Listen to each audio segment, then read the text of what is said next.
It was just supposed to be a quick stop. I rolled myself into the lobby of Mid-Central Bank around 3:30 p.m. on a quiet Tuesday. The place wasn't busy, just a couple of people in line, and a cool buzz of conversation in the air. I was there to finalize a wire transfer for a real estate deal I'd been working on for months. I'd dressed professionally, like always. Navy button-down, slacks, polished shoes. My chair was clean, custom fit, nothing flashy. I made my way to the waiting line and sat quietly. That's when I noticed the teller. She glanced up and immediately scowled. Tall, maybe early 30s, perfectly ironed blouse and an attitude that hit harder than any locked door. She looked right through me like I was just another problem rolling her way. I ignored it at first. I'd seen that look before. The older woman ahead of me finished up, and the teller waved her off with a forced smile. Then she looked at me, and everything changed. She sighed loudly, exaggerated. "Are you sure you're in the right place?" she asked, voice sharp. I raised an eyebrow. "I have an appointment. 3:30, transfer verification. Do you have ID? Paperwork? Anything?" she snapped, already sounding impatient. "We don't just process things for anyone." My jaw clenched. A man in line behind me shifted uncomfortably. The air felt heavy, like someone had turned off the AC. Still, I kept my tone even. "Yes. All of it's right here." She didn't take it. Instead, she leaned over the counter, her lips tight. "Sir, are you absolutely sure someone didn't bring you here by mistake?" I stared at her, stunned for a second. The lobby had gone quiet. I didn't raise my voice. I didn't have to. But what I said next shifted the entire room. I looked her dead in the eyes. "No mistake," I said calmly, opening my leather folio. "And for the record, this building, your branch, was funded in part by my foundation." The silence deepened. Her expression flickered, just a crack, but enough to see the nerves slip in. She tried to recover with a short laugh, like I'd told a joke that didn't land. I pulled out the signed documents, each stamped and notarized, and placed them gently on the counter. "I'm transferring $4.2 million from the Holloway Trust to fund a housing initiative. I need it finalized today. I spoke with your manager yesterday. His name's Clark, he said someone would assist me directly." The man in line behind me muttered, "Whoa." The teller blinked, clearly flustered now. "Oh, I wasn't aware." "I know," I cut in. "You didn't ask. You made assumptions." She glanced around quickly, suddenly very aware that the entire room was watching. I leaned forward slightly, voice still low, firm. "Do you treat all your customers this way, or just the ones who don't look how you expect them to?" She opened her mouth, then closed it. I tapped the stack of papers. "You can either process this now, or I can take my business and my foundation's accounts elsewhere. I'm sure your corporate office would love to know how you almost lost one of their largest clients over attitude." Her face drained of color. Then came the voice from the side office. "Mr. Holloway." The side office door swung open, and out stepped a man in a gray suit, mid-40s, confident, clipboard in hand. "Mr. Holloway," he repeated, walking briskly toward me with a polite smile. "I was just finishing up a call. My apologies for the delay. We're honored to have you here today." He extended his hand across the counter without hesitation. I shook it firmly. The teller stood frozen. Her cheeks had gone red, her posture stiff. She didn't look at me anymore, her eyes were fixed on the floor. Clark turned to her. "Megan, why didn't you bring him into my office right away?" She opened her mouth but nothing came out. "He didn't wait. Mr. Holloway is the founder of the Holloway Veterans Initiative. He's a key donor to our community equity program, and this branch is under review for expanded operations based on his current project." Then, almost as an afterthought, he added, "I personally told you yesterday to expect him." Megan's eyes widened, panic flickering beneath the surface. I didn't realize." "No," he interrupted, sharper now. "You didn't ask." Every customer in the lobby was watching. Even the security guard near the door looked uncomfortable. Clark turned to me. "Let's take this to my office. I'll have this finalized immediately." I nodded but glanced at Megan one last time. We all make mistakes. But when those mistakes come with assumptions, they cost more than just time. She didn't respond. Her face said enough. As I rolled toward the manager's office, I heard Clark quietly say behind me, "Please clear your desk after your shift. HR will follow up." Clark's office was sleek, quiet, and polished, framed certificates on the wall, a low hum from the computer monitor, and a tray of fresh coffee still steaming in the corner. He moved fast and respectfully, double-checking every form, personally confirming the transfer. "I want to sincerely apologize for what happened out there," he said as he worked. "That's not how we conduct business." I nodded. "I'm not here for apologies. I'm here to get the work done. Just make sure it doesn't happen to someone who doesn't have a platform to push back."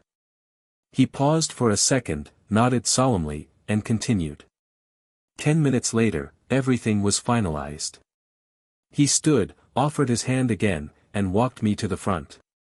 The lobby had quieted down. Some customers were still pretending to scroll their phones, but everyone knew what had just gone down. Megan was no longer behind the counter. Instead, she was walking toward the exit, a tote bag over her shoulder, face pale, avoiding eye contact with anyone. No goodbye. No defense. Just silence. I didn't watch her leave. I just thanked the manager, exited through the automatic doors, and rolled down the ramp toward my car. As I reached the curb, a woman who had been in line earlier approached me quietly. "Hey," she said, gently. "I saw the whole thing. Just wanted to say, thank you. Not everyone would have handled it like that." I gave her a small smile. Sometimes the best way to make a point, is to let the facts speak louder than the attitude. And with that, I went on with my day. But I knew one thing for sure, that teller would never forget who she underestimated, and why it ended her career in seconds. The next morning, my phone buzzed. An email from Mid-Central's corporate office. Subject line, "Formal apology statement of action, Mid-Central Bank." I opened it casually, not expecting much. But to my surprise, it wasn't a generic template or PR fluff. It was addressed directly to me, from the Vice President of Customer Integrity. They had reviewed the incident after Clark's report and surveillance footage.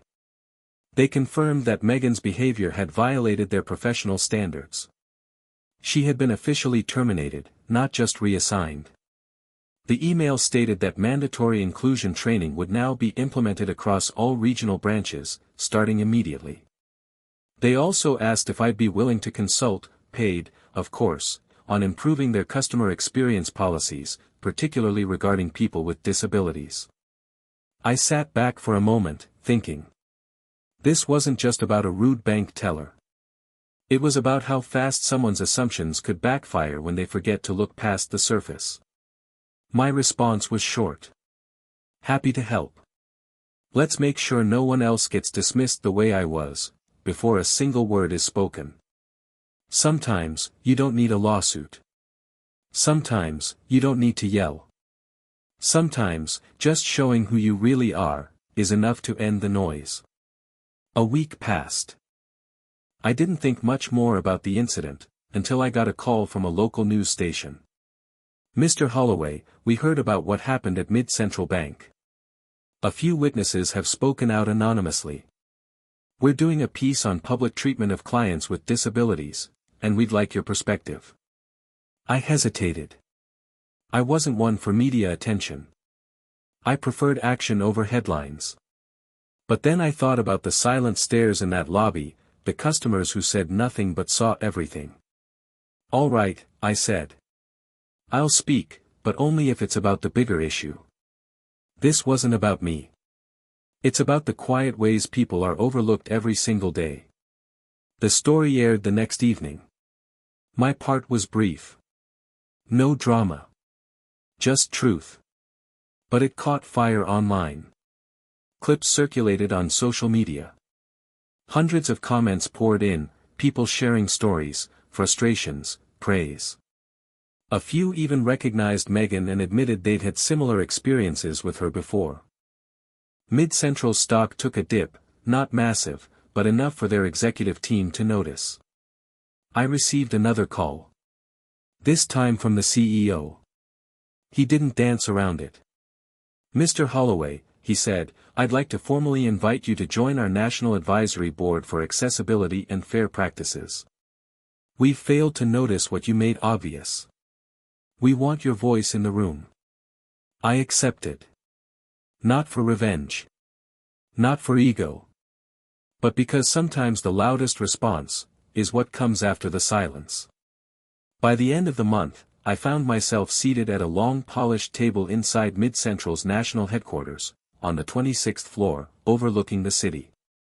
10 executives. 2 board members. 1 empty chair waiting for me. They listened as I spoke, not just about my own experience, but about the subtle patterns that quietly exclude people every day, the tone in a voice, the doubt in a glance, the assumptions made without asking a single question.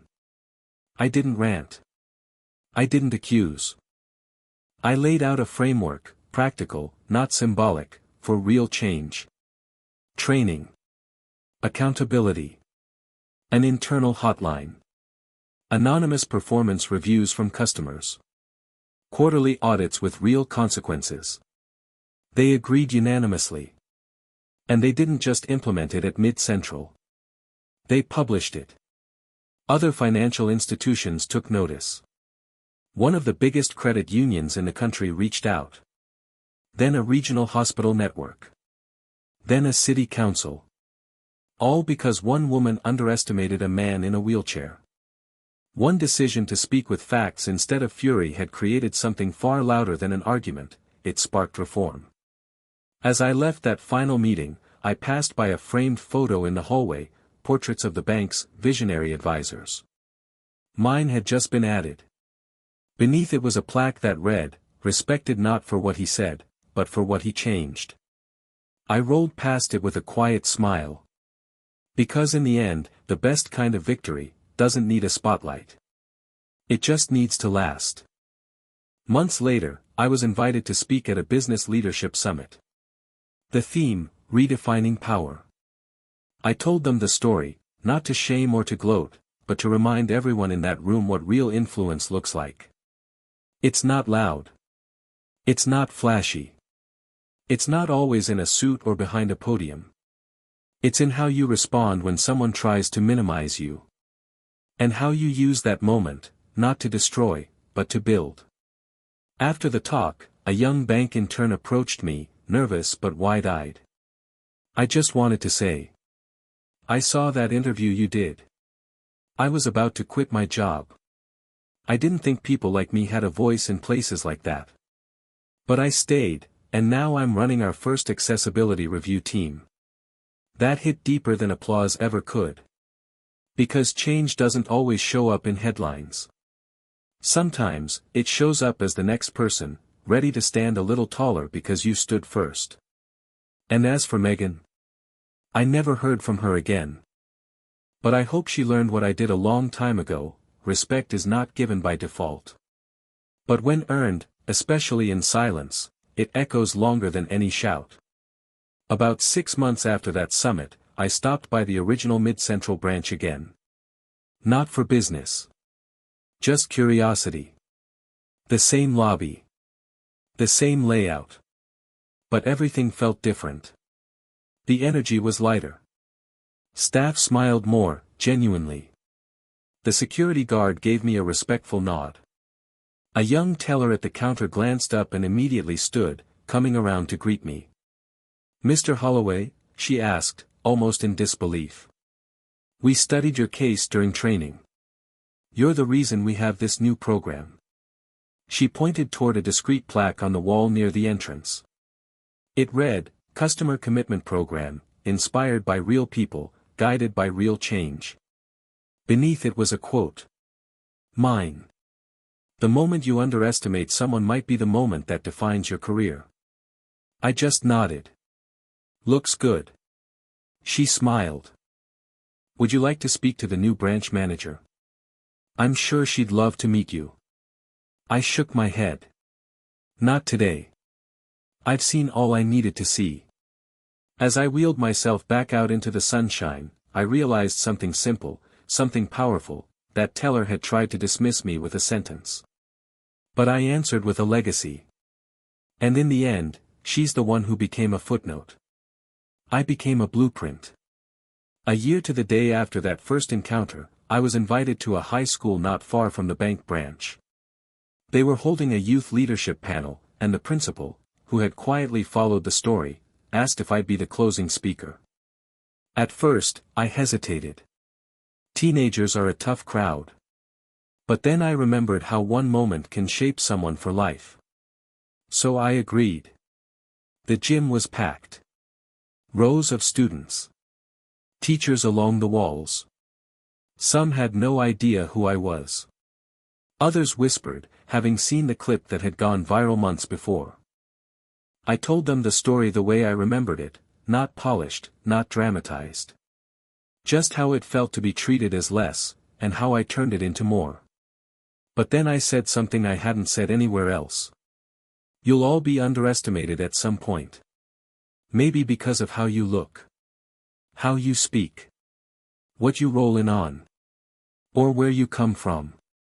That's not the moment you break. That's the moment you decide how far they were off. The room was quiet. Until one student in the front, maybe 17, sharp eyes, sitting with a cane across his knees, raised his hand and asked, "What if we don't have the power you had?" I looked him dead in the eyes and said, "You do. It just hasn't been tested yet." Afterward, he came up to me. Quiet kid. Said he wanted to go into finance. Maybe even run his own firm. I handed him my card. "Start here," I said. "When you're ready, call me. I'll make sure your chair's at the table, not next to it." And as I left that gym, I realized, that moment at the bank wasn't just a response. It was a seed. And now it was growing, quietly, powerfully, in places I'd never even see. 6 months later, I received a handwritten letter. Not an email. Not a typed note. An actual, carefully written letter on soft cream stationery. It was from Megan. The former teller. I stared at the envelope for a while before opening it. Part of me didn't want to. But curiosity won out. Her writing was neat, careful, almost formal. But there was something else in the tone, something unfamiliar, humility. "Dear Mr. Holloway, I'm writing because I owe you an apology, one that should have come a long time ago, but I didn't know how to say it until now. What I did that day was wrong. It wasn't just rude. It wasn't just unprofessional. It was small-minded and hurtful. I made assumptions because I didn't bother to look deeper. And I paid for it. But I want you to know, losing that job changed my life." She went on to explain how, after losing her position, she enrolled in a community outreach program and later began volunteering at a local center that served people with mobility challenges. Not because someone forced her to, but because for the first time, she wanted to understand. "I don't expect forgiveness. I just wanted you to know that what you said, how you handled it, echoed. It stayed with me. And I'm trying to be better because of it." There was no return address. No contact number. Just her name at the bottom, and a quiet wish for peace. I sat there for a long time, the letter resting in my hands. Some victories are loud. Some are public. But this? This was different. This was the rarest kind of victory, the one that doesn't just change a policy, it changes a person. And in that moment, I understood something even deeper than before, the moment I was humiliated wasn't an ending. It was a beginning. Exactly 2 years to the day after that unforgettable afternoon at Mid-Central Bank, I sat at a long mahogany table in Washington, D.C. Not as a guest. As a speaker. I was there for a national summit on inclusive leadership and equity in business. The hall was full, bank CEOs, lawmakers, tech innovators, nonprofit founders. People who, for most of their lives, had never been on the receiving end of what I experienced. But now, they were listening. I told the story again. Not for sympathy. Not for applause. But as proof. Proof that a quiet insult in a bank lobby could ripple all the way into boardrooms and policy circles. Proof that what begins as humiliation can evolve into transformation, if you choose the right response. I ended with this: you don't get to decide how people see you. But you do get to decide what you build from it. And if you build something strong enough, even the ones who once dismissed you, will have no choice but to sit and learn from you. The room stood in silence.